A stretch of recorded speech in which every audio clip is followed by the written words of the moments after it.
Hey, shalom, shalom, shalom. First and foremost, I'd like to give all praises, glories, and honors to the Most High Yahweh and His only begotten Son, Yahweh Shai, and the Rachak Wadash, which is the Holy Spirit. Double honors to the apostles, elders of Great Millstone. Peace and salutations to the hopefully elect.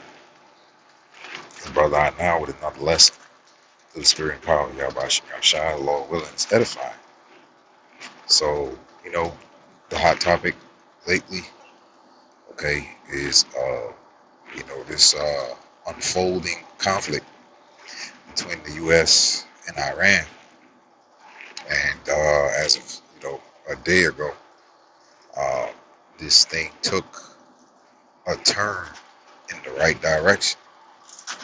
Yes, I said the right direction because the Lord Yahweh Bashim Shai is turning this thing up. Okay, intensifying the opposition, uh, one upping Babylon the Great, because now Iran has activated their militia group, the Houthis, um, in Yemen, right, to uh, cause more uh, adversity to Babylon the Great. All right, and I got this article from the New York Post that's kind of going into it a little bit. So Lord willing, it's edifying. It says Iran flew commanders, Missle, gear, and Houthi rebels in Yemen. Okay, report this as of a day ago.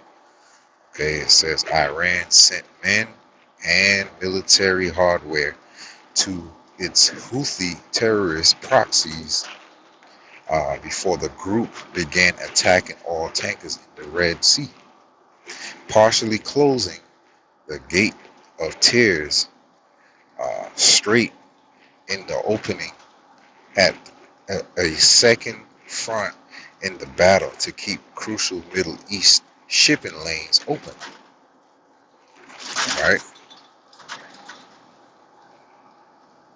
It says Iran flew Islamic Revolutionary Corps IRGC commanders, military advisors, and missile and drone gear into Yemen ahead of the overnight strikes on two ships in the Red Sea, sources told Reuters on Wednesday.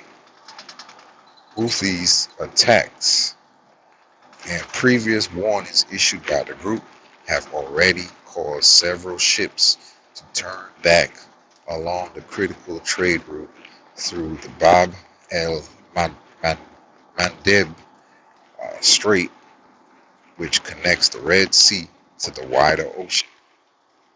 Right? Here you see, how these Ishmaelites are ignited, little kids, man. Hold up, man. This how you know. This how you know Ishmael is a wild man. You know, Ishmael is a wild man. Is that? It's a little kid right there, man. Can't be no more than maybe 13, 14, maybe. It's a little kid, man. Look at that cat. Got a knife in his hand, man. Ishmael is ready. It's a wild man. You know what I'm saying? True to his nature, man. Okay? It says Iran allegedly sent senior military commanders and equipment to bolster the Houthi rebel group in Yemen. Right? Now, we've been talking about, World War III, for a minute. And people are um, you know, not sold on, the the war of all wars when it's pronounced in the scriptures, right? It says Revelation 11:14 says the second woe is past. And behold, the third woe cometh quickly. All right? The third woe cometh quickly. This conflict could very well be the beginning of the third woe, third world war. Okay, because that is, you know, one of the prophecies that is pronounced in the scriptures, right?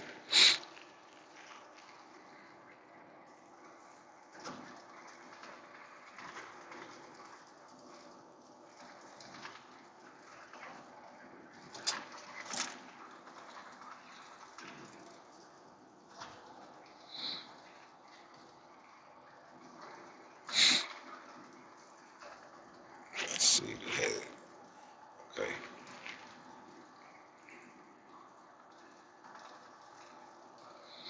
All right. Um, you know that region over there in the Middle East, the Levant, okay, cradle of civilization. Okay, civilization started over there, and you know the Lord is going to end this thing in the same area. All right. Revelation 16 and 12, it says, and the sixth angel poured out his veil upon the great river Euphrates, and the water thereof was dried up, that the way of the kings of the east might be prepared. Okay, the kings of the east might be prepared.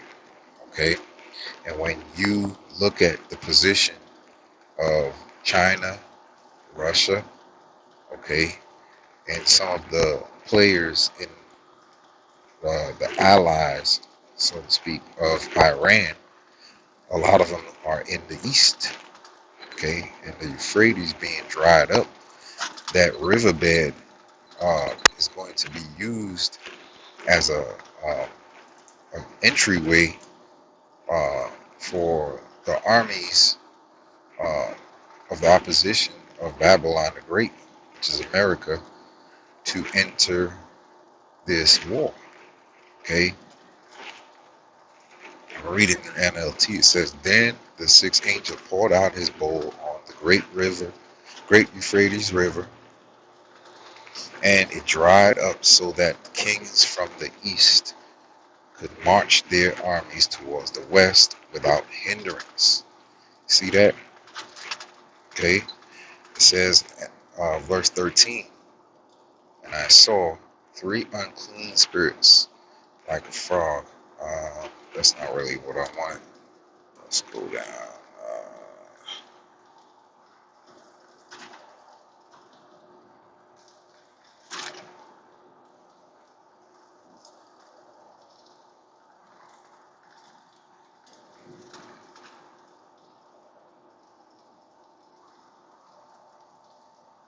What was I trying to get to?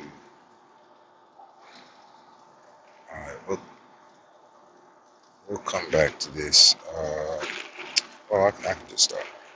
Um, Revelation 16 and 16 says, and he gathered them together in a place called in the Hebrew, in the Lashwan Kodash, in the Hebrew tongue, Armageddon. All right, but you go into that word Armageddon. Okay,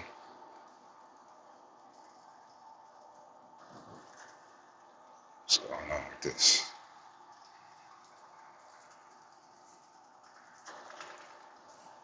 Oh shit!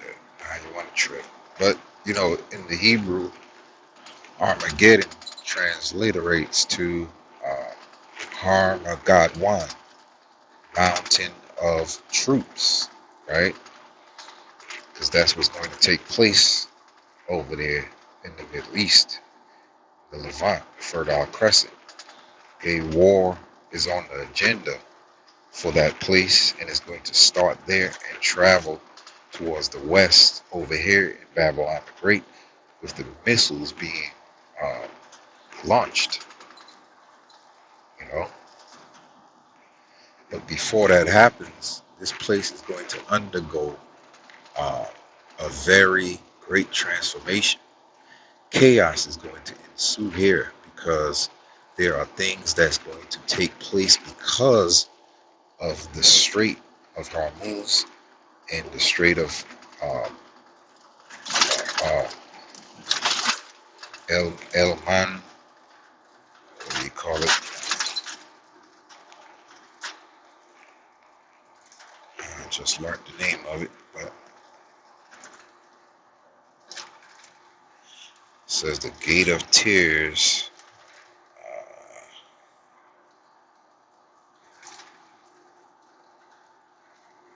So here.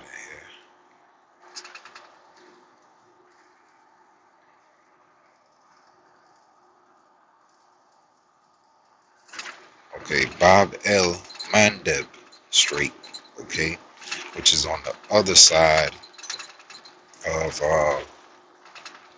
Saudi Arabia, right? Let's see. So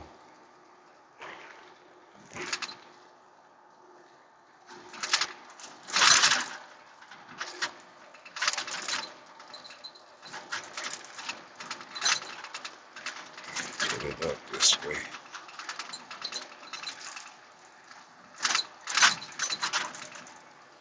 Okay.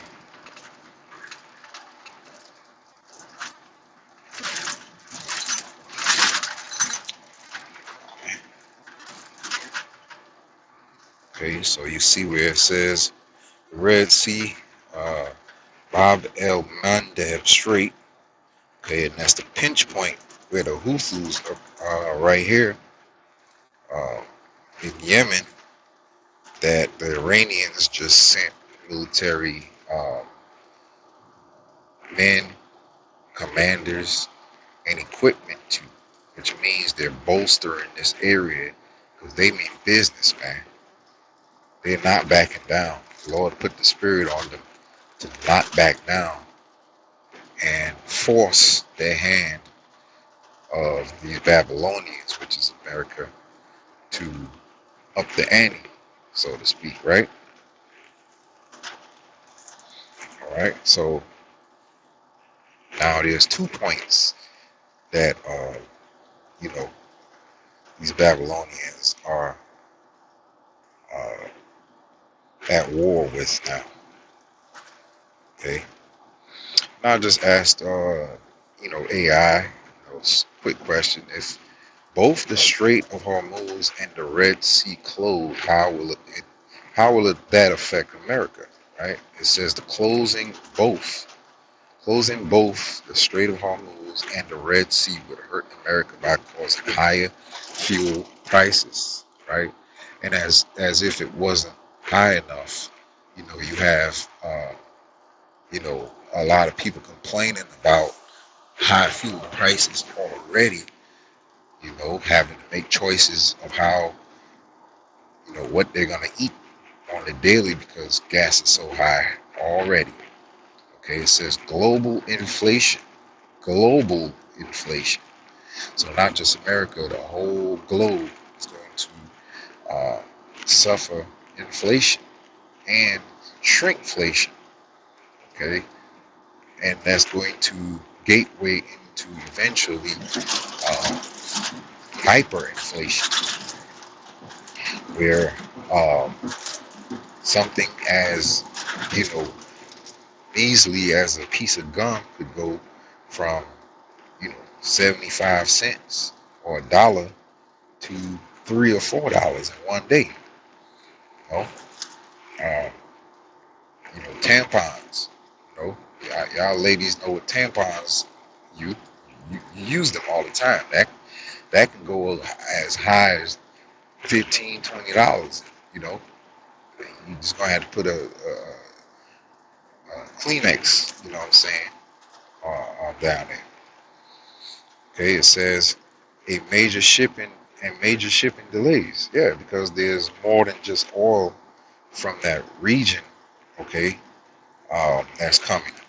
Okay, because you have China and all those places over there that need fuel to run their machinery and the equipment to make some of this stuff. Because America doesn't make a lot of manufacture a lot.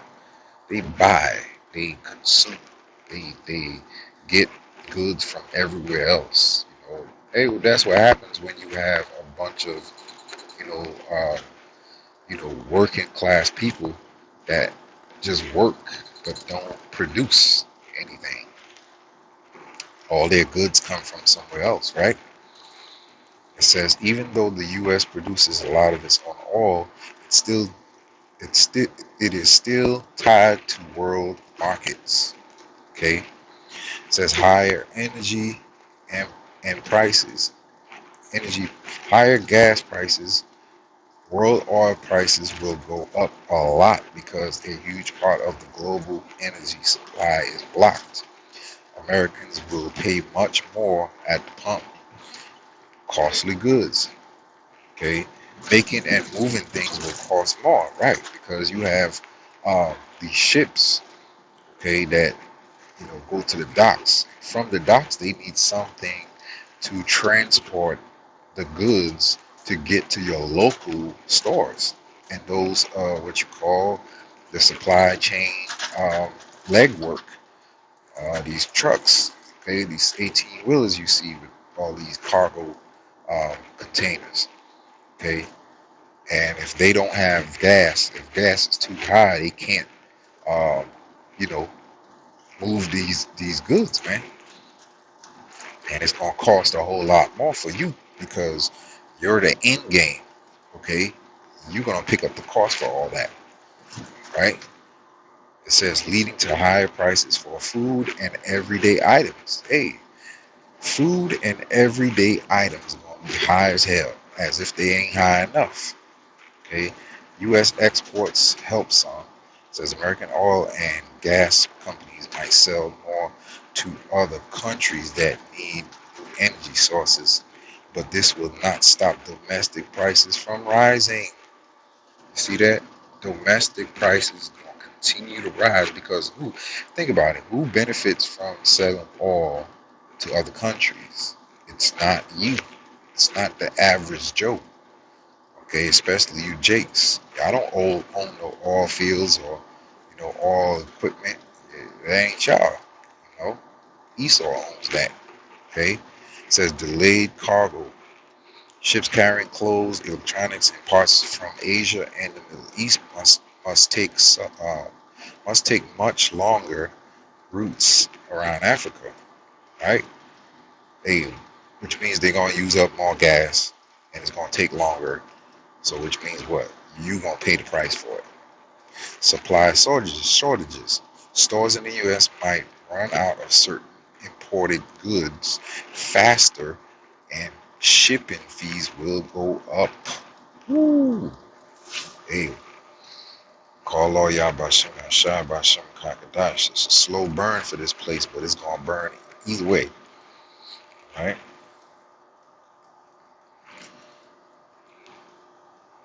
Right. Second Ezra 15 and 1 it says, Speak, behold, speak thou in the ears of my people the words of prophecy which I will put in thy mouth, saith the Lord, and cause them to be written in paper, for they are faithful and true.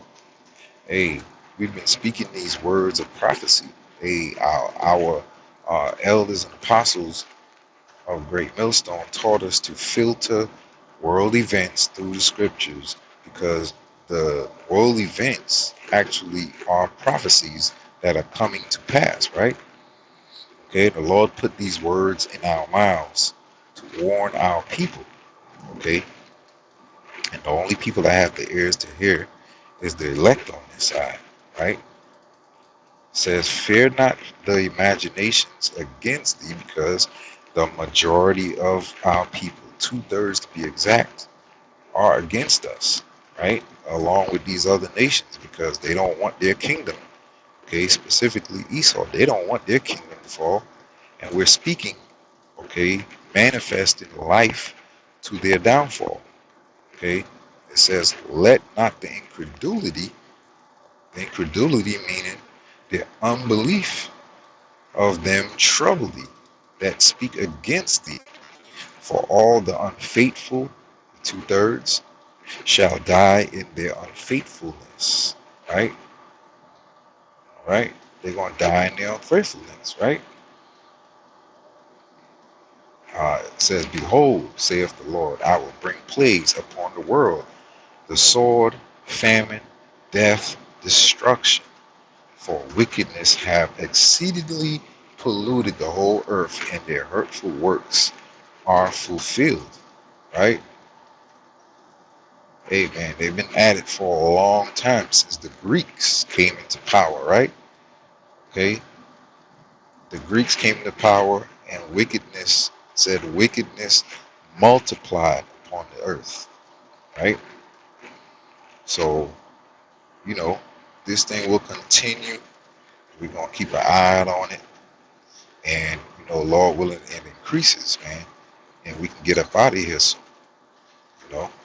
So with that, I'll say shalom till next time.